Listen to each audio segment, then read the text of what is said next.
이게 너무 늦게 시작해서 차라리 안 하는 게 나은지 아니면 지금이라도 연금저축이랑 연금 펀드를 하는 게 나은지가 좀 궁금해가지고요. 아, 좋아요. 뭐가 늦어요, 선배님? 아, 그런가요? 네. 한창이신데.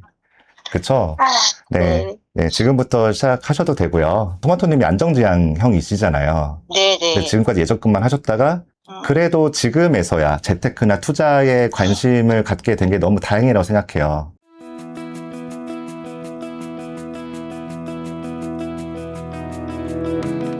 40대 후반의 무주택자, 맞벌이 부부입니다. 지금 현재 아이가 이제 고3인 지금 이제 케어를 하고 계시는데, 이제라도 내 집 마련 해야 할까요? 라는 고민을 주셔서요. 한번 만나보도록 하겠습니다. 남들은 결혼할 때 내 집 마련 고민하며 시작한다는데, 이제야 내 집 마련을 고민 중인 20년차 부부입니다. 저희 부부는 둘 다 여유롭지 않은 집안에서 자랐어요. 특히 저는 어릴 때 아버지가 사업 실패로 인해서 비대에 허덕이는 모습들을 보며 자라와서 대출에 대한 부정적인 인식이 정말 강한 사람입니다.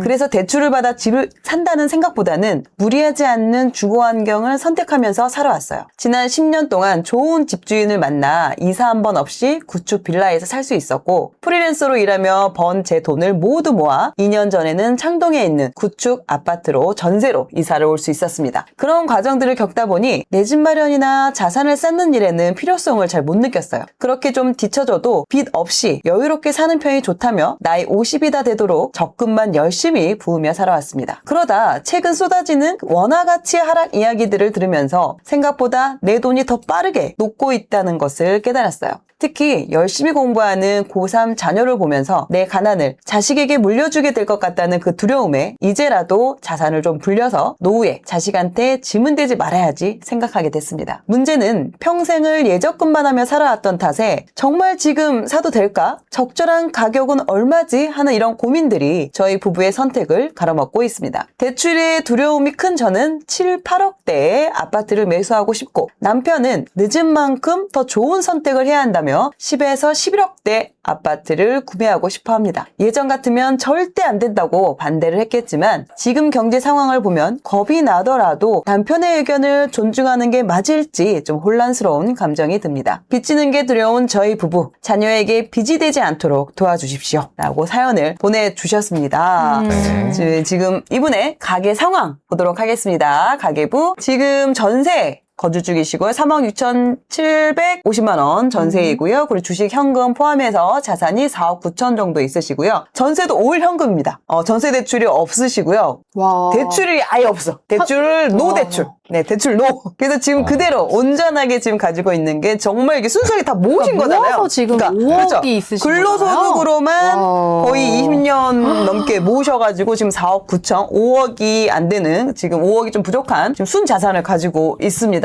그리고 현재 좀 맞벌이를 진행을 하고 계시고요. 월 소득으로 환산을 하면 650만 원 정도 지금 소득이 되십니다. 지출은 당연히 대출이 없으니까 대출 이자가 없겠죠. 그래서 월 지출은 총 생활비로 한 350만 원 정도, 지금 3인 가족, 고3 학생 키우는 3인 가족이 월 지출 350만 원이고요. 교육비나 이런 것들을 생각하면은 그렇게 많이 쓰시는 건 아니에요. 네.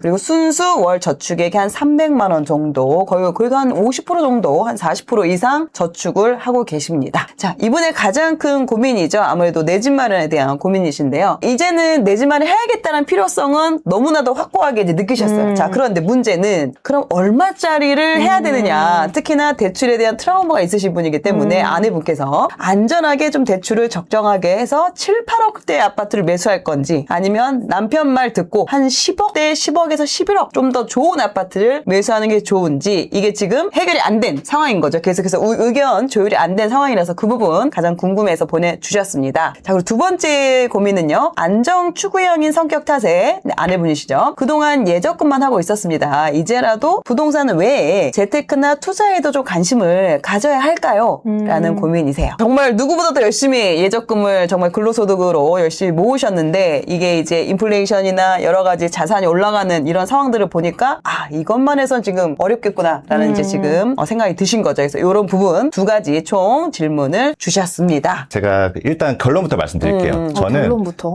8억대의 내 집 마련을 하셨으면 좋겠고, 지금 이 사연을 시청하신 분들은 이제 끝까지 들어주시면은 8억대 예산을 가지고 계신 분이 서울에 내 집 마련을 마련할 때 어떤 지역 또 어떤 관점으로 거주지를 선택해야 되는지 배우실 수 있게 될 겁니다.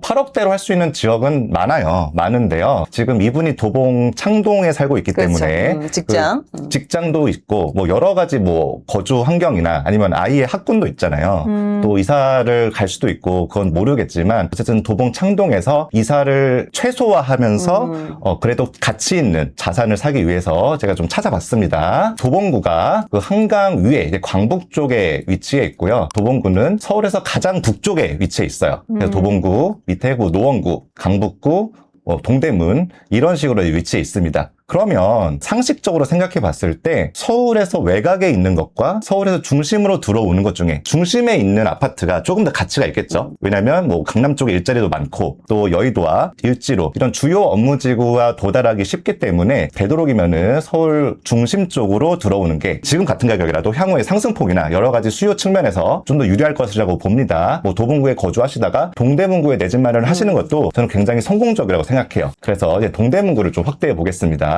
근데 동대문구에 그 8억대 이하로 내 집 마련을 하기라는 좀 쉽진 않아요. 많지 않을 네, 많지 텐데요. 않아요. 네. 왜냐면 동대문구도 가격이 살짝 올랐거든요. 그래서 8억대로 내 집 마련할 수 있는 단지들이 세대수를 한 300세대 이상 정도 좀 소팅해 보겠습니다. 배봉산이나 아니면 뭐 휘경동 이 주변에 이제 8억대로 내 집 마련할 수 있는 단지들이 있어요. 또 많지도 않아요. 또 이제 20평대 한 복도식 아파트 정도 그렇게 생각할 수 있고 여기에 산지이다 보니까 실제로 가보시면은 언덕이 꽤 많거든요. 그래서 제가 화면을 한번 같이 볼게요. 네, 이렇게 언덕이에요. 언덕이 좀 심하고요. 그리고 언덕을 사이로 주변에 이제 아파트들이 이제 구축 아파트들이 있습니다. 그래서 이런 아파트들, 그러니까 언덕이 좀 심하고 산지 주변에 있는 복도식 방 2개의 20평대 구축 아파트를 8억대 이하, 뭐 7억대 정도로 이제 내 집 마련을 할 수 있어요. 그리고 이런 단지 외에는 동대문구에서는 뭐 9억, 10억 이상을 좀 보셔야 되는 상황이에요. 그러니까 상대적으로 도봉구나 노원구, 뭐 중랑구 이런 중심에서 먼 지역보다는 확실히 동대문구가 가깝기 때문에 좀 가격이 높게 형성되어 있는 편이에요. 근데 이분이 이제 아이도 이제 고3이시고 맞아요. 또 도봉구에서 멀리 이제 접근하시기 어려우신 부분이 있기 때문에 저는 노원구도 한번 같이 보셨으면 좋겠어요. 그래서 노원구를 좀 올라가 보다 보면은 그 노원구는 뭐 7호선 역세권도 7억대로 내 집 마련할 수 있고 그리고 여러분들 신기한 게 수도권에서는 가장 중요한 입지 요소가 직장 접근성, 교통, 역세권 이런 요소라고 생각을 하시잖아요. 근데 노원구에서 가장 비싼 아파트는 역세권이 아닙니다. 왜냐면 노원구는 그 강북 쪽에서는 학군으로 꽤 그 선호되는 그런 지역이 있기 때문에 노원구의 가장 비싼 아파트는 역세권이 아닌 그 은행사거리라는 그런 동네가 있어요. 그런 생활권이 있는데 중계동 학원가입니다. 네, 중계동 학원가의 바로 옆에 있는 중계 청구 3차라는 구축 아파트가 노원구에서 가장 비싼 아파트예요. 그래서 이 아파트가 과거의 전고점이 한 14억 정도였어요. 지금 가격이 13억대 정도로 형성돼 있습니다. 30평대 기준으로. 이 말이 뭐냐면 제가 왜 이런 이야기를 드리냐면은 8억대 아파트를 보려고 했는데 8억 이하 아파트를 보려고 했는데 왜 갑자기 노원구에서 가장 비싼 아파트를 왜 얘기하세요? 14억대인데 노원구는 전고점이 14억인데 지금 84 가격이 30평대 가격이 13억이잖아요. 노원구에서 가장 비싼 아파트마저 전고점에 도달하지 않았다는 거예요. 서울에 웬만한 아파트들 거의 다 이제 전고점을 넘었어요. 과거에 23년도에 하락을 했다가 다시 21년이나 22년 그 상승장에서 가장 꼭대기에 있는 가격을 찍었다는 거죠. 지금 현재 가격이. 근데 노원구는 가장 선호되는 아파트, 가장 비싼 아파트마저 전고점에 도달하지 않았다. 그러면 랜드마크 아파트마저 가격이 싼 거고 랜드마크 아파트보다 덜 선호하는 아파트는 당연히 전고점을 도달하지 않았을 거예요. 그래서 상대적으로 다른 지역에 비해서 다른 서울 지역에 비해서 노원구의 아파트들이 상대적으로 저평가되었다. 이게 가치에 비교를 하자면은 당연히 이제 서울 중심부 아파트, 뭐 서울 전고점을 뚫을 아파트보다는 선호도가 좀 떨어질 수는 있겠죠. 하지만 그럼에도 불구하고 여기는 서울이고 그리고 학원가도 옆에 접해 있고 택지고 평지고 이런 환경적인 가치도 있기 때문에 전 노원구가 상대적으로 가성비 있는 그런 지역이라고 생각하고 그 지역의 가치가 굉장히 뛰어나고 환경적으로 괜찮거든요. 가격이 되게 저렴하다고 생각합니다. 그래서 내 집 마련하기 전 괜찮다고 생각해요. 그래서 거리별을 같이 한번 볼게요. 네, 학원가의 모습이 어떻게 생겼는지 같이 한번 보겠습니다. 이런 모습이에요. 학원가가 학원들이 굉장히 많습니다. 네, 그래서 뭐 강북권에 거주하시는 분들인데 아이가 공부를 잘한다. 우리 아이는 학군지에 보내고 싶어. 하지만 대치동이나 목동을 가기에는 조금 부담돼라고 생각하시는 분들이 가장 1순위로 생각하는 그런 지역이고요. 근데 한 가지 중요한 요소를 여러분들께 알려드리려고 합니다. 여러분 잘 들어보세요. 지금까지는 노원구에서 가장 중요한 입지 요소가 학군이었어요. 앞으로 몇 년 동안도 저는 그게 지속될 거라고 보는데요. 저는 이제부터는 제가 만약에 노원구에 내 집 마련한다고 생각해 본다면은 학군보다는 역세권을 위주로 선택을 할 것 같습니다. 그 이유가 뭐냐면은 그 노원구에 가장 선호하는 초등학교가 있어요. 그런 초등학교들이 뭐 을지초, 이런 이 주변에 뭐 원광초, 불암초 이런 초등학교들이 있는데 이 초등학교의 학생 수 볼게요. 6학년이 지금 277명 있거든요. 근데 1학년 입학수가 157명이에요.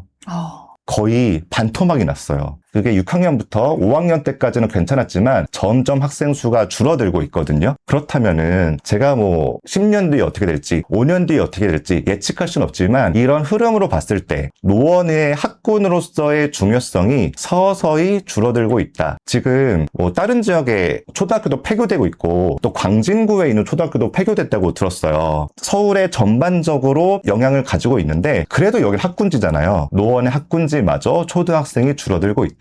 라는 겁니다. 그런 면에서 저는 이제부터는 노원의 학군보다는 거주 환경, 여기가 또 평지고 일기 신도시 같은 그런 좋은 환경이 있기 때문에 학군보다는 환경의 중요성으로 거주지를 선택할 것 같고 그런 의미에서 이제는 노원구는 학군보다는 이 역세권, 7호선 역세권 특히 왜냐하면 7호선은 강남 접근성이 좋기 때문에 이런 관점으로 볼 것 같습니다. 근데 또 하나의 반전이 있어요. 그게 뭐냐면은 이 노원구 학군지가 여기 없었잖아요. 지하철역이 없었어요. 근데 동북선이라고 여기 보이시나요? 동북선 공사 중이라고 여기 보이시나요? 이 동북선이 이 중계사거리를 지나갑니다. 근데 중계사거리 역이 신설이 됩니다. 그래서 동북선이 그 1호선도 환승할 수 있고 왕십리역 2호선도 환승할 수 있어요. 그래서 1호선으로 환승해서 시청역까지 갈 수 있고 그리고 2호선으로 환승해서 왕십리역에서 또 강남역까지 1시간 이내에 주파할 수 있거든요. 그래서 이 동북선이 2028년에 준공 예정입니다. 중계 학군에 약간 아쉬워진 면이 있지만 그런 면을 또 동북선이 교통이라는 호재로 채워주면서 중계사거리에 은행사거리죠. 은행사거리의 노원구에서의 위상이 크게 변하진 않을 것 같다. 하지만 저라면은 7호선 역세권을 우선순위로 선택할 것 같다. 라고 말씀을 드립니다. 이 정도로 말씀드리고 통화 한번 해볼게요. 좋습니다. 네, 안녕하세요. 네, 지금 저희 그 라이브 방송 보고 계셨나요? 네, 맞아요. 네, 지금 노원구하고 동대문구를 지금 설명을 해주셨는데 다 들으셨어요? 네, 듣고 있었어요. 가보셨나요, 노원구? 안 그래도 저희가 지금 고민하는 지역 중에 노원구 중계동이 있어가지고, 조금 솔깃해가지고 지금 계속 듣고 있었는데, 저희가 라이브가 약간 좀 늦게 이제 송출이 되나봐요. 맞아요. 듣다가 지금 저희가 제 전화를 받았거든요. 그러면 지금 자녀분이 고3이잖아요. 네, 맞아요. 그러면 최대한 올해 이제 고3이 된 거죠?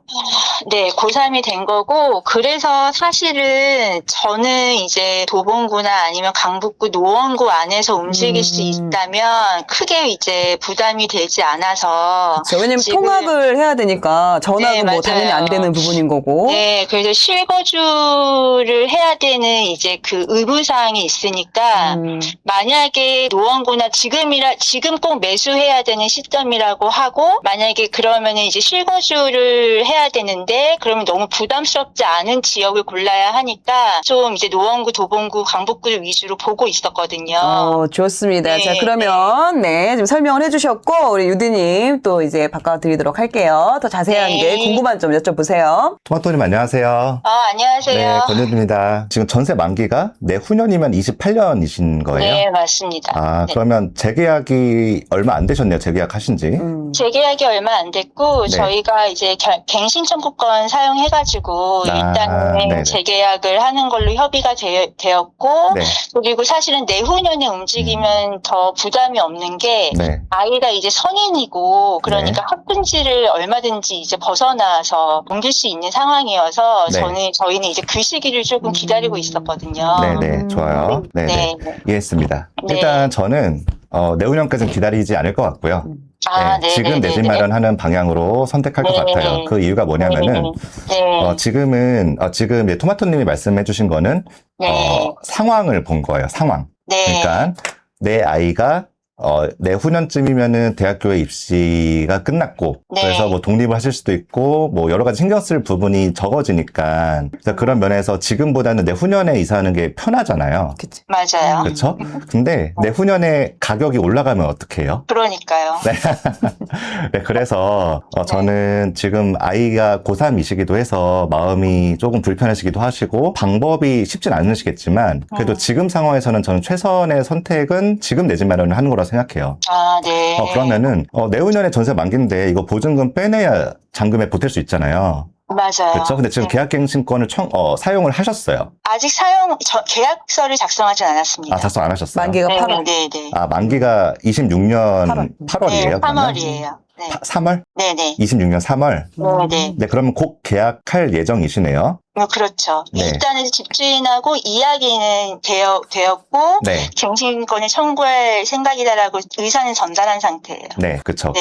그런데 지금 단지가 선택 안 됐잖아요. 네, 맞아요. 그러면 일단 계약을 하세요. 계약을 하시고 그 네. 임대차 보호법상 계약갱신 청구권을 사용한 계약이나 묵시적 갱신을 사용한 계약이라면은 계약 기간이 2년임에도 불구하고 네. 임차인이 보증금을 돌려달라고 통보한 시점부터 3개월 이내에 임대인이 보증금을 돌려줘야 될 의무가 생겨요.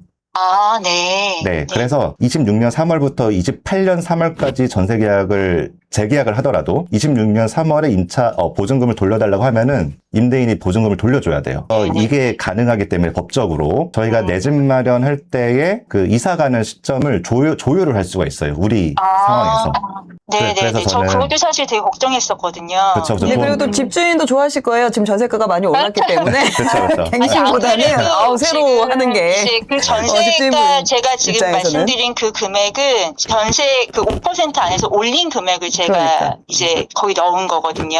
네, 그런 것 같았어요. 왜냐면 네, 3억 네. 6,500이었거든요. 그래서 네. 기존 전세가 3억 5천에 5% 1,500 올려서 이제 맞아요. 그런 거라고 맞아요. 생각을 해서 이제 저도 그때 공감하고 있었고, 그러면 지금은 전세 계약과 상관없이 우리가 아파트 단지 이사 날짜, 입주 날짜에 맞춰서 전세 보증금을 돌려받는 상황이 됐어요. 그러면은 이사 날짜는 해결이 됐고 가장 네, 중요한 네. 게 어디에 내 집 마련을 할지잖아요. 맞아요. 근데 이제 내 집 마련을 생각했을 때 가장 먼저 고려했던 요소가 무엇이었어요? 그게 남편과 제가 너무 달라요. 네, 어떤 점이 달라요? 저는 사실 교통이 좀 안 좋아도 되고, 그 대신 이제 주변 환경이 조금 자연 친화적이고, 그리고 저는 그 부동산은 사실은 쉽게 거래되지 않기 때문에 한 10년, 20년 보유하는 소비재라는 접근을 하거든요. 네. 그래서 일단 들어가면 나오기는 쉽지 않을 거야. 네. 이게 그 매수가 잘 안 될 거니까 일단은 우리가 살기가 좀 좋고, 그다음에 좀 이렇게 너무 시끄럽지 않고 이제 아이도 이제 학군이 필요 없어지는 시기가 되니까 좀 조용하고 좀 가격이 조금 낮더라도 우리 형편에 맞는데, 그러니까 이제 네네. 대출금을 갚는 게 허덕이지 않아도 되고 네. 생활이 너무 조여지지 않아서 스트레스 안 받는 그런 입지를 저는 생각을 하는 거고, 네. 남편은 우리는 생애 최초야. 그리고 이제 집을 이제 처음 이제 마련을 하는 건데 조금이라도 이제 좋은 좀 곳. 중심부로 가서 한 2년 바짝 실거주하면서 좀 고생하더라도 네. 거기 실거주 했다가 거기에 전세를 주고 다시 나와서 일부는 이제 대출금을 받고, 우리는 그냥 그때는 이제 아이도 성인이 됐으니까 우리는 좀 외곽으로 나와서 전세나 월세를 사야 되지 않겠냐, 굉장히 약간 공격적인 투자를 하고 싶어 하고, 네. 저는 네. 그냥 살 집을 이제 찾고 싶은 그 의견이 되게 달라요. 근데 네, 이해했어요. 그동안 네. 남편이 제가 너무 보수적인 성향인데 그거를 네. 잘 존중해 줬었거든요. 네. 그리고 지금 제가 느끼는 이제 그 마음은 네. 내가 너무 보수적으로 재테크를 해서 조금 너무 바보같이 살았나라는 생각이 드니까 요번에는 남편의 이야기를 좀 존중해 줘야 하는 걸까? 남들도 다 그렇게 하는데 나 혼자 또 너무 보수적으로 생각해가지고 뭔가 기회를 놓치는 거 아닐까라는 고민이 너무 들어가지고 네. 마음이 조금 많이 힘들었었어요.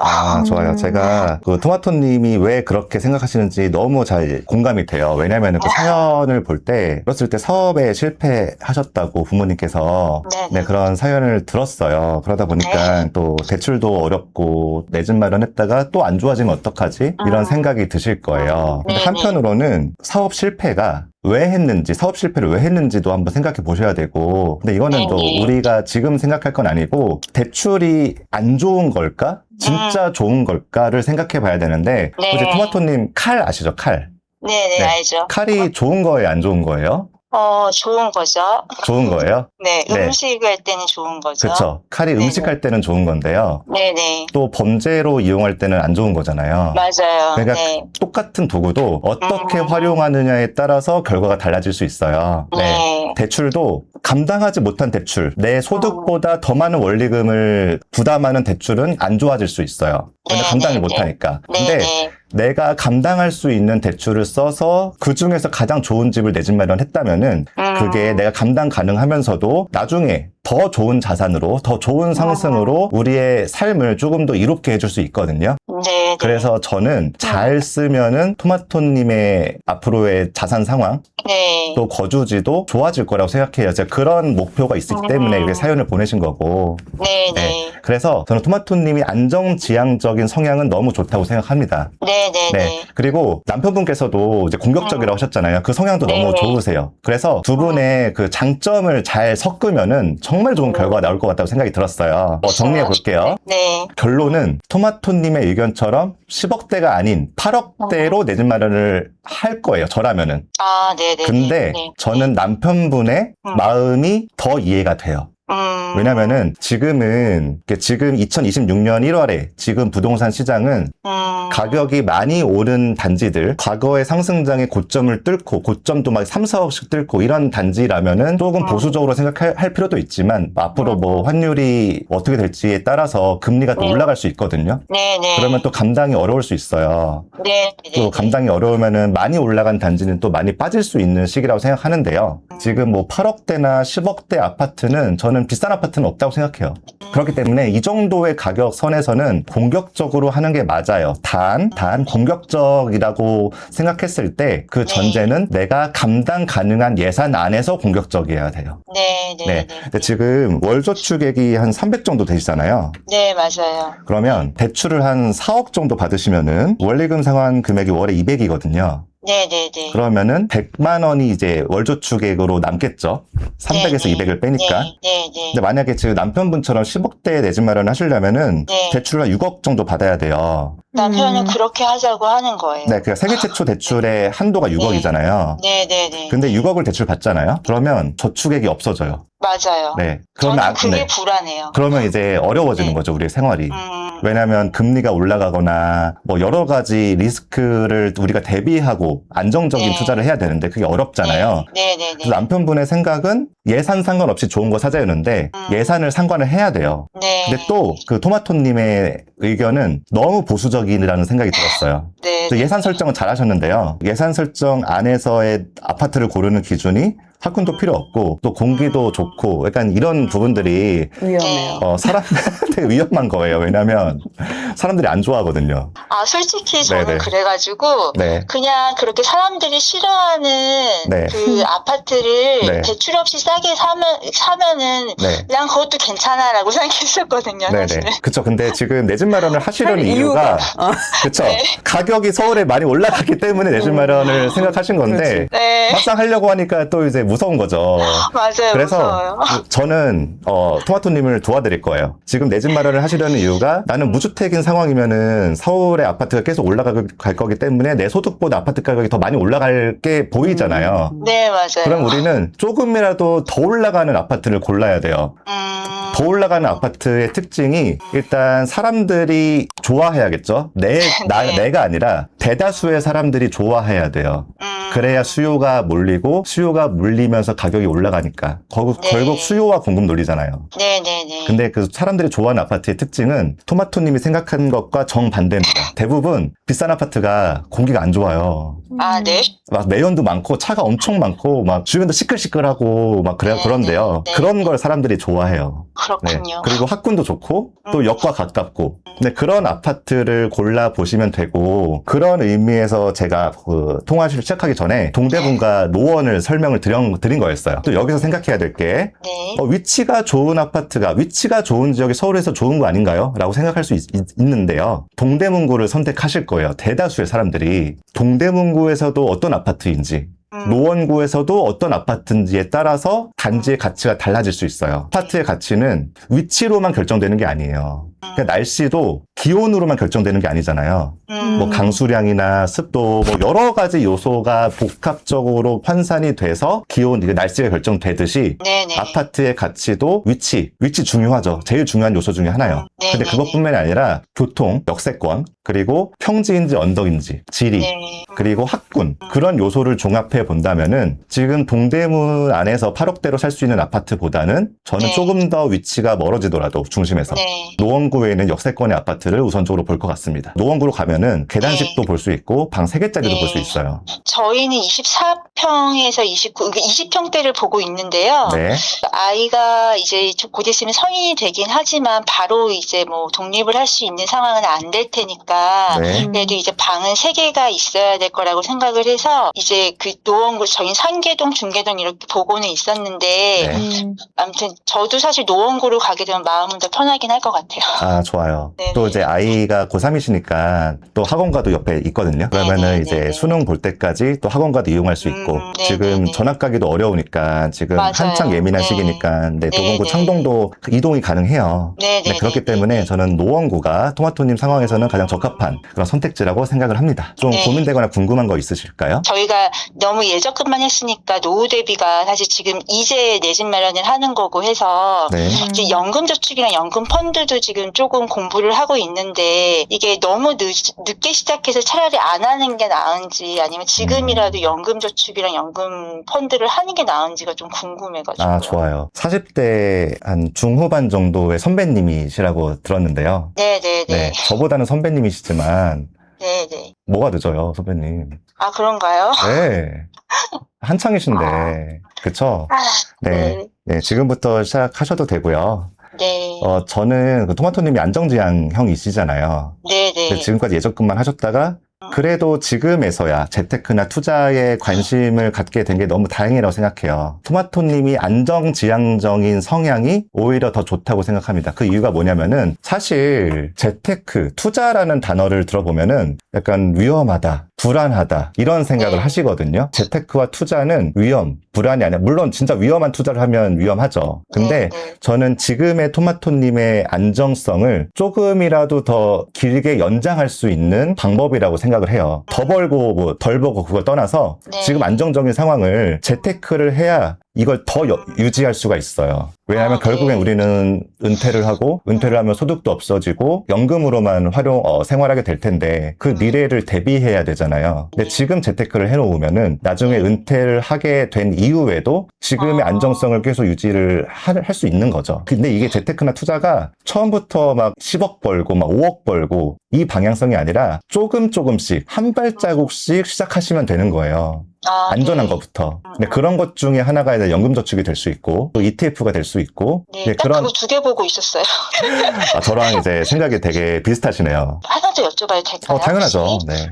남편은 마포구나 서대문구 쪽으로 가고 싶어하는 마음도 조금 있어요. 네. 근데 제 생각에는 저희가 아무리 6억 대출을 받더라도 정말 조금 공격적으로 하더라도 마포구나 서대문구 뭐 이런 쪽은 이미 10억대 아파트는 없을 거라는 생각이 좀 들었었거든요. 네네. 그래서 이제 그런 부분도 남편이 너무 가고 싶어 하는데 실제적으로 그게 현실 가능한 건지도 좀 궁금해가지고요. 아, 좋아요. 혹시 서대문구가 맞나요? 서대문구는 성동구 말씀하시는 것 같아요. 성동구. 성동구. 성동구랑 마포구. 네네네. 너무 죄송해요. 아니. 네네네. 그냥 혹시나 해서 물어본 거예요. 서대문구는 네네. 가격이 이제 8억대 이하 단지도 꽤 있어서 네네네. 네, 이렇게 말씀드렸던 건데 네. 일단 마포구와 성동구에 10억 미만 아파트가 있는지부터 확인을 해봐야 될 것 같아요. 네. 네, 근데 제가 알기로는 없어요. 그렇죠. 네네. 제 생각도 그런 것 네네네. 같아가지고. 네, 제가 알기로는 없고요.